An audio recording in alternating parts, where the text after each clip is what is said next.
Bernard Wanda musirikale wa poliisi akola n'ekitongole ekikuuma abakungu era ng'asula mu nkambi y'e Naggulu.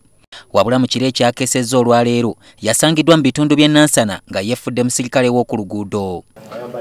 Twamusanze ng'ayambadde yunifoomu ey'omukozi munnaffe omu gwe bayita Kadondo gye yabba odi Kampala ng'ekyali mpya n'ekitabo ekyaffe kino ekya EPS kye tukozesa naye nga nakyo kyaggwako basiimwadde empola zonna nga kyaggwako kati nga kyakozesa okulimbalimba abantu okwefuula nga wataffe.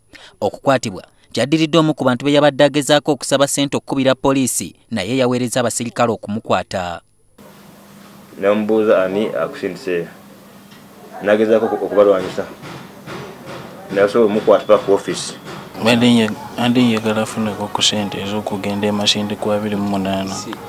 Poliisi yali yafuna dda okwemulugunya okw'engeri eno wiiki 2 eziyise ku musajja atulugunya abantu wakati w'essaawa 8 ne 10 ez'ekiro kyokka ne batasobola kumufuna.